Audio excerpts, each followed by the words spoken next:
Okay, so isang magandang umaga pong muli sa atin mga kapatid. Kumusta po tayong lahat mga kapatid? Praying and hoping po na ang bawat isa po sa atin ay nasa mabuting kalagayan at higit sa lahat ay patuloy na taglay po natin ang kapangyarihan, ang pag-ibig, kapayapaan at higit sa lahat ang patuloy na pagpapala ng ating Diyos Ama sa pamamagitan ng ating patuloy na pananampalataya sa ating Panginoong Jesucristo. At nawa sa araw na ito mga kapatid ay hindi natin nakaligtaan o nakalimutan na siya ay unahin natin na pasalamatan sapagkat kasabay ng pagsikat ng araw ay kasabay din naman na tayo ay bumangon, nataglay natin ang bagong hininga, ang bagong pag-asa at higit sa lahat ang bagong pagpapala na nagmumula sa ating Panginoong Diyos. At nawa sa araw nito mga kapatid ay bago po tayo dumako sa ating mga pang-araw-araw na gawain ay binigyan po natin ng pagkakataon na tayo po muna ay makipag-fellowship sa ating Panginoong Diyos sapagkat sa ganitong paraan po mga kapatid ay mas lalo pong lumalalim ang ating pagkakakilala sa Kanya at higit sa lahat lumalago yung ating pananampalataya mga kapatid at higit sa lahat ay the more na nadidevelop po yung ating pakikipagrelasyon sa ating Panginoong Diyos sa pamamagitan po ng kanyang mga salita na ating napapag-aralan sa bawat umaga. Kaya naman mga kapatid ko, ang privilege po ito kapag mayroon po tayong matibay at matatag na relasyon sa ating Panginoong Diyos ay sabi nga ng ating Panginoon na anuman pong ating hilingin sa kanyang pangalan, ito po ay gagawin niya para sa atin. Kaya mga kapatid ko kay Jesucristo, kapag mayroon po tayong matibay, matatag na relasyon sa ating Panginoong Diyos sa pamamagitan ng ating Panginoon Jesucristo ay magkakaroon po tayo ng assurance mga kapatid sa ating mga buhay sa bawat araw. Amen?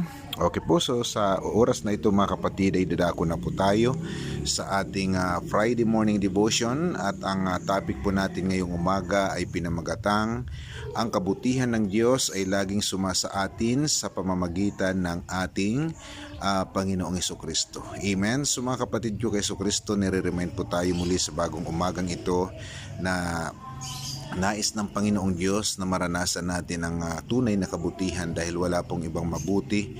Sabi nga ng ating Panginoong Jesucristo doon sa mayaman na kanyang kausap na sinabihan siya na mabuting guro, pero ano sabi ng ating Panginoon? Bakit siya tinawag na mabuting guro? Ay wala pong ibang mabuti kundi ang Diyos lamang. Kaya ang nais ng Panginoong Diyos mga kapatid na maranasan din po natin ang kanyang kabutihan, ngunit hindi ito sa pamamagitan ng ating mga sarili, bagkus mga kapatid mararanasan po natin ang kabutihan ng Diyos. Ito po ay sa pamamagitan ng ating pakikipag-isa, sa pamamagitan ng ating pananampalataya sa ating Panginoong Jesucristo. Kaya mga kapatid ko kay Jesucristo, yun po ang dahilan kung bakit po nais ng Diyos Ama na ang bawat isa po sa atin ay makakilala sa ating Panginoong Jesucristo at magkaroon ng tunay na relasyon sa Kanya sapagkat ang nais ng Panginoong Diyos na tayo pong lahat ay makaranas ng kabutihan na nagmumula sa Kanya sa pamamagitan ng ating Panginoong Jesucristo. Amen?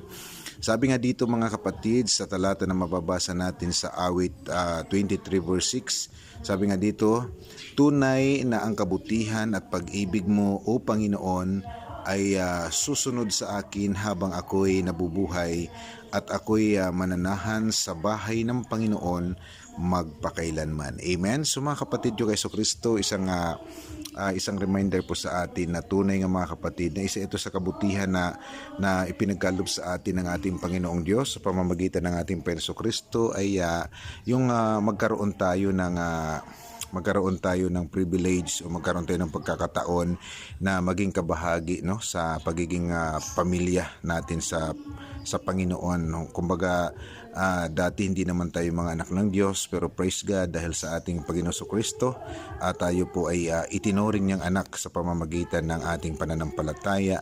Ay sabi nga ng banal na kasulatan ay binigyan tayo ng pagkakataon para tayo pong lahat ay maging anak ng Diyos. Amen? Kaya malaking bagay po mga kapatid na tayo po ay binigyan ng pagkakataon ng Diyos na para po tayo ay mapabilang sa kanyang pamilya sapagkat tanging ang kabutihan ng Diyos ay para lamang talaga sa kanyang pamilya mga kapatid. Kaya ang nais niya na lahat tayo ay kanyang maging pamilya sa pamamagitan ng ating Panginoong Jesucristo. So mga kapatid ay minsan sa ating paglalakbay sa ating mga buhay bilang mga hinirang ng Diyos kay Jesucristo ay nakakaranas po tayo ng mga kabiguan, mga pagsubok at paghihirap.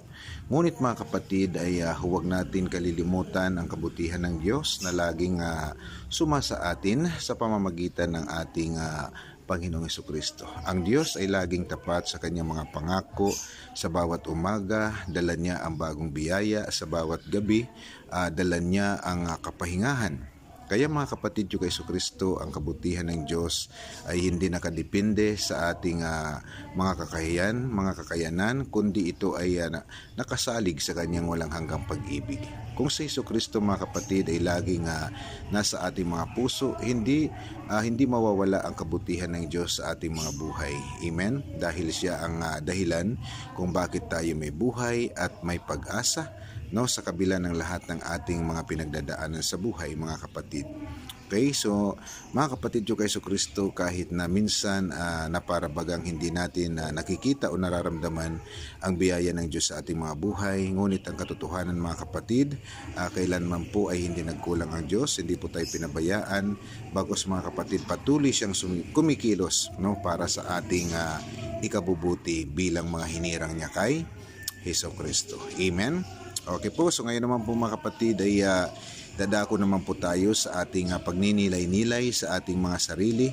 Sabi nga dito mga kapatid, nakikita ba natin ang kabutihan ng Diyos sa gitna ng ating mga pagsubok? Paano ba natin na ipapakita ang ating mga pagpapasalamat sa kanyang kabutihan sa pamamagitan ng ating Panginoong Jesucristo? So mga kapatid, yung kay Jesucristo, ano man po ang pinagdadaanan natin dito sa lupa na hindi naabot ng ating kaisipan, mga kapatid, alam po natin ang Diyos ay lahat po na nanggagaling sa Diyos ay mabuti. Kaya kung ito man po mga kapatid ay minsan pinapahintulutan sa ating mga buhay na tayo magkaroon ng pagsubok, mga kapatid, at the end pa rin po mga kapatid ay marirealize natin o ipapaunawa sa atin ng Diyos na yun pa rin po mga kapatid ay para sa ikabubuti natin. Amen? Okay po, so ngayong umaga naman po ay dadako na po tayo mga kapatid sa ating panalangin. Okay, manalangin po tayo. Aming Amang nasa langit, marami pong salamat sa inyong walang hanggang kabutihan at pag-ibig na aming nararanasan araw-araw. Maraming salamat po Ama sa iyong bugtong na anak na si Jesucristo na siyang patunay ng iyong katapatan at kabutihan sa aming mga buhay. Naway tulungan niyo po kami Ama na laging makita ang kabutihan niyo po sa bawat sitwasyon namin o sa aming mga buhay, Panginoon. At mamuhay nawa kami Ama na may pusong puno ng pasasalamat sa inyong dakilang pangalan. Nawa sa aming buhay, Panginoong Jesucristo, ay makita ng iba ang iyong kabutihan na siyang kumikilos sa pamamagitan ng banal mong Espiritu na siyang nananahan sa aming mga puso. At patuloy niyo po kami Amang ingatan sa pamamagitan ng iyong mga anghel sa lahat ng oras. Ilayo niyo po kami Ama sa anumang uri ng mga tukso, mga disgrasya, kalamidad, mga bagyo, mga lindol, mga virus o anumang uri ng mga sakit at anumang uri ng plano at gawa ng kaaway. Bagkus Ama, patuloy namin na maranasan ang iyong pagkalinga sa buhay ng bawat isa sa aming mga kapatiran, lalo na sa mga kapatiran namin ugad na nasa apat na sulok ng daigdig, sa mga nasa ospital, ikaw ang kanilang kagalingan, sa mga nasa kulungan, ikaw ang kanilang kalayaan, at maging sa mga nasa lansangan, nasa kanilang trabaho, negosyo, pag-aaral, Lord, taglay nawa nila ang iyong pag-iingat, Panginoon, sa buong araw na ito na sila'y ligtas na makarating sa kanilang mga patutunguhan at ligtas din po silang makauwi sa kanilang mga tahanan, Panginoon. Lord, patuloy din po namin na idinadalangan sa inyong aming bansang Pilipinas na nawa, Panginoon, na kung paano po ninyo pinagpala ang bansang Israel, nawa ay pagpalain din po ninyo ang aming bansang Pilipinas, naway ilayo mo ang aming bansa, Panginoon, ng anumang uri ng mga korupsyon, Panginoon, nawa ikaw ang maglagay ng mga pinuno, Panginoon, na nagmumula sa iyong kalooban, O God, na nawa ang aming bansa, Panginoon, ay ingatan mo at ilayo sa anumang uri ng mga plano at gawa ng kaaway, Panginoon. Lagpas sa aming bansa ang anumang uri ng mga korupsyon, mga nakawan, mga Panginoon, at anumang uri ng mga plano at gawa ng kaaway. At Lord, dinideklara ko sa pangalan mo, Panginoon Jesucristo, na lahat ng tuhod ng mga Pilipino ay luluhod at sasamba sa iyo bilang ikaw ang nag-iisang tunay at buhay na Diyos na may lalang ng langit at lupa. Kaya marami pong salamat Ama sa araw na ito. Tunay nga na patuloy namin nararanasan ang kabutihan mo, hindi sa pamamagitan ng aming mga sarili, bagkus ito ay dahil sa pamamagitan ng aming Panginoon Jesucristo. Kaya sa umagang ito, muli Panginoon, naway igawad mo sa amin ang iyong masaganang basbas, patuloy nawa na sumaamin Ama ang kapangyarihan ng pag-ibig, kapayapaan at ang pagpapala sa pangalan ng iyong anak na aming Panginoon Jesucristo at tagapagligtas. Amen, amen. Hanggang sa muli mga kapatid, God bless. God bless us all. Kung ikaw po kapatid ay nakapakinig at ikaw ay na-bless ng mensaheng ito, ay binibigyan ko po kayo ng pagkakataon na ito po ay ibahagi ninyo sa inyong mga mahal sa buhay. Okay? So hanggang sa muli mga kapatid, God bless us all. Bye-bye.